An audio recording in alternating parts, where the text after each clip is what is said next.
Douter, c'est... Oui. C'est refuser.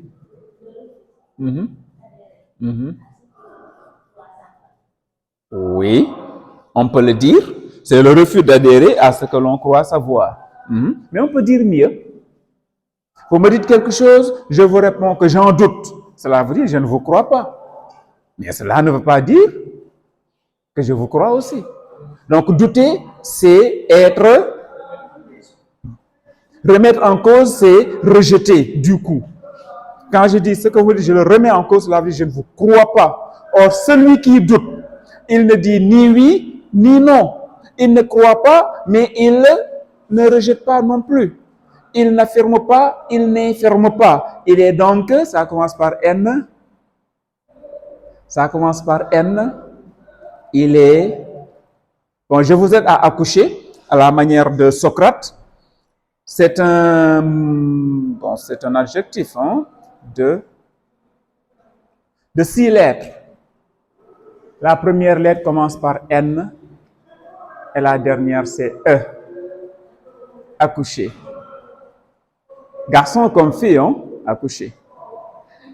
C'est Socrate qui a inventé cette technique qu'il appelle la maïeutique, l'art de faire accoucher les esprits.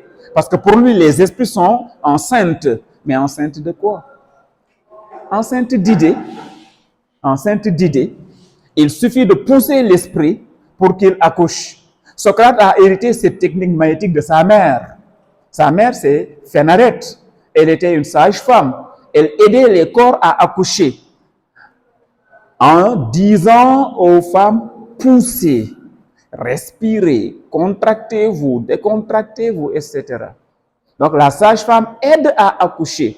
Quand Socrate a vu cette technique, il a dit, j'ai hérité cette technique de ma mère. À la seule différence qu'elle accouche les corps, mais moi j'accouche les esprits. Pendant que sa mère dit à une femme enceinte, pousse, Socrate dit à son interlocuteur, réfléchis davantage, essaye encore, et si tu essayais telle voie, ainsi de suite. Donc je vous ai demandé de pousser pour accoucher en vous donnant un indice. C'est un adjectif de 6 lettres. La première commence par N et la dernière c'est E. Accoucher. L'accouchement est toujours douloureux. C'est pourquoi il faut beaucoup penser. Dubitare. Ça ne prend pas d'accent. D'accord. C'est l'étymologie latine. Dubitare égale hésiter. Hésiter. Vous me dites quelque chose de suspect, alors j'hésite d'y croire. Mais tant que j'hésite, cela veut dire que je ne dis ni oui ni non. Voyez-vous, on hésite donc à dire oui ou non. D'accord? Ou encore à déclarer vrai ou faux. Celui qui ne dit ni oui ni non, est-ce qu'il a pris position? Non. Il ne prend pas encore de position, il reste neutre. Le temps de faire quoi? Celui qui reçoit une information suspecte, il en doute. Cela veut dire qu'il ne croit pas encore en l'information. Il ne la rejette pas non plus. Il reste neutre. Le temps de faire quoi? Très bien, le temps de faire la vérification. C'est tout. Quand tu me dis quelque chose d'invraisemblable, je dis je n'en suis pas sûr. J'en doute. Cela ne signifie pas que je vous dément, mais cela ne signifie pas que je vous crois. Je vais me donner le temps d'y voir clair. Soit je vous agresse avec des questions pour y voir clair, ou bien je vais vers d'autres personnes ressources pour vérifier.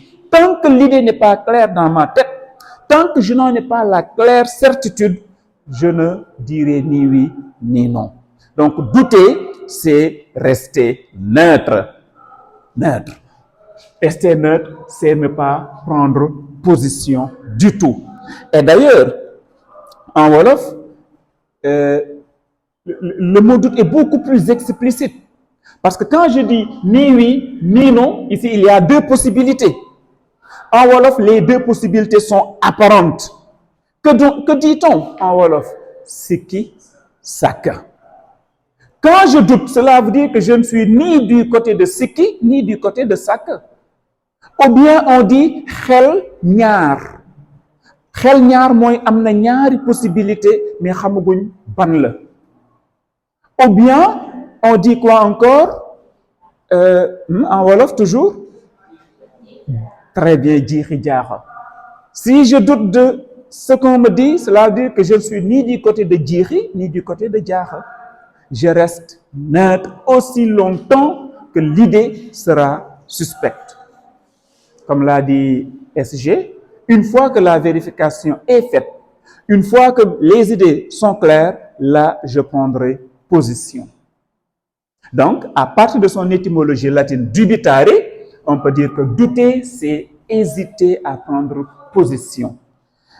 Et au-delà de l'étymologie, nous pouvons dire que douter, c'est donc prendre du recul. Voilà. C'est prendre du recul. D'accord? Le temps que les choses soient claires. D'accord? Prendre du recul. Alors, le sujet dit, douter, est-ce renoncer à la vérité? Celui qui doute, est-ce qu'il tourne le dos à la vérité? Absolument. Est-ce qu'il lui tourne le dos? Celui qui doute, il ne tourne pas le dos à la vérité. Il cherche la vérité. Mais que fait-il? Elle l'a dit, il va à la vérification. Il va à la vérification. Il y en a certains qui, quand ils doutent, ils ne renoncent pas à la vérité, ils cherchent la vérité avec insistance. Il y en a d'autres qui lui tournent le dos pour de bon. C'est cela qui nous conduit aux deux formes de doute en philosophie. Le doute sceptique et le doute, très bien, et le doute méthodique. Vous allez voir dans ce schéma que lorsque les deux types de doutes sont bien clarifiés, ce sujet va révéler tous ses secrets. Donc, il y a le doute méthodique ou cartésien, différent du doute sceptique ou pyrrhonien. Voilà les deux types de doutes qui existent en philosophie. Pourquoi cartésien? Parce que le concepteur de ce doute est qui? Descartes. Très bien. Conçu par Descartes. Son prénom, c'est René Descartes. René. Et ce doute, on l'appelle aussi pyrrhonien parce qu'il est conçu par Pyrrhon.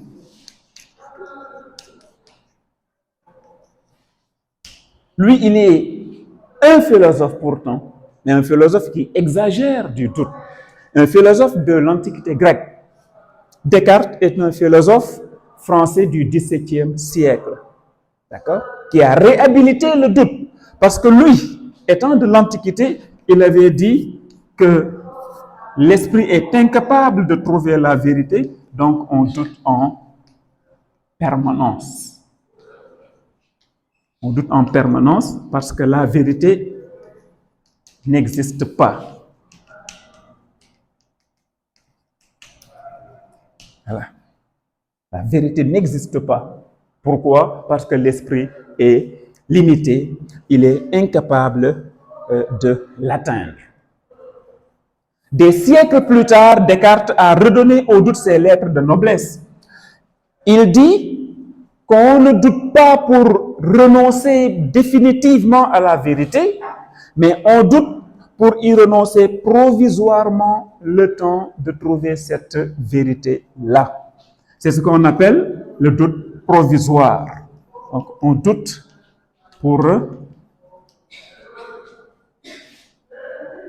provisoirement, voilà.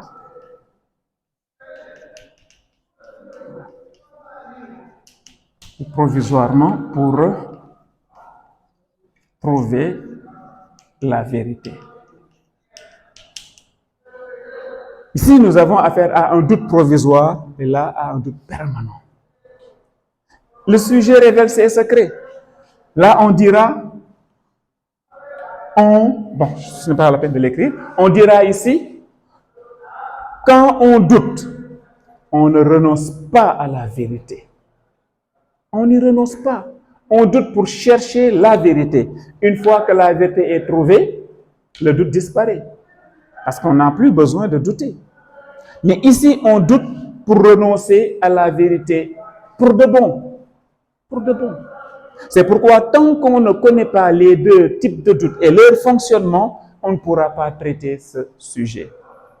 D'accord? Je le répète, chez Descartes, on doute pour trouver la vérité. Donc, on n'y renonce pas. D'accord? Chez les Pyrrhoniens, on doute en permanence parce que la vérité n'existe pas. Une fois que la vérité est considérée comme quelque chose qui n'existe pas, alors les Pyrrhoniens ou les sceptiques disent que le doute devra être permanent. Permanent. Si nous agissons, disons, apparemment, nous pensons que c'est consciemment qu'on le fait, au fond, c'est plutôt inconsciemment parce qu'il y a toujours l'inconscient qui domine. Et quel est le problème philosophique majeur que pose la leçon conscience-inconscient? C'est la liberté. C'est la liberté. Freud dit que puisque c'est l'inconscient qui donne des ordres à l'homme, donc ce dernier n'est plus libre. Il n'est ni libre ni responsable de ses actes. Freud donc a déresponsabilisé l'homme, c'est-à-dire il l'a innocenté, il l'a complètement déculpabilisé. L'homme n'est en rien responsable parce qu'il n'est pas libre du tout. Donc voilà le problème majeur que pose conscience-inconscient. Puisque l'homme n'est pas libre, c'est dans la leçon intitulée La liberté que les choses vont s'éclaircir davantage. Et Sartre nous donne une définition qui nous permet d'éclaircir cela. Il dit que l'homme est liberté. L'homme est liberté. Qu'est-ce que la liberté si l'homme est liberté? Rapidement, on a tendance à mal définir la liberté, à dire que la liberté, c'est l'absence de toute contrainte. La liberté consiste à avoir la possibilité ou le droit de faire tout ce que l'on veut, où on veut, quand on veut et comme on veut. Sans obstacle. Ni l'État, ni la société, encore moins la religion, ne peuvent servir d'obstacle. Mais comment appréciez-vous cette définition? Être libre, c'est faire tout ce que l'on veut sans obstacle, où, quand et comme on veut. Est-ce que c'est ça la liberté? Imaginez que chacun d'entre nous veuille appliquer cette liberté. Adam dit, désormais, il va faire tout ce qu'il veut, où il veut, quand il veut et comme il veut. Ndoumbe dit la même chose. Moi aussi, chacun fait ce qu'il veut. Qu'adviendra-t-il de la société? Le désordre, le bordel, l'anarchie. Et on va retourner à l'état de nature où chacun est en danger. Par notre brillant professeur Monsieur Tal, du lycée de Mbao de Dakar. On commence à remercier Monsieur Tal par les efforts énormes qu'il a pu faire pour venir jusque-là. Vraiment, il s'est beaucoup sacrifié avec beaucoup de difficultés, mais il a également, je vous remercie, chers candidats, de venir assister malgré la longueur de la séance. Vous êtes concentrés sur faire l'essentiel. Donc, merci beaucoup de venir nous répondre à cet appel d'honneur. Et ainsi, je vous souhaite bon sens à votre examen. Cet examen nécessite beaucoup de concentration. Vous avez travaillé pendant presque 9 mois. Donc, vous allez finaliser. Pour finaliser, il faut la faire avec la manière. Allez vous concentrer sur votre examen, faire le nécessaire. Pendant le jour de l'examen, évitez les retards. À l'heure de la convocation, soyez sur place, évitez toutes les perturbations, toutes les interdits qu'on vous a communiqués, à savoir les téléphones et autres. L'administration a interdit dans les centres d'examen, évitez-les.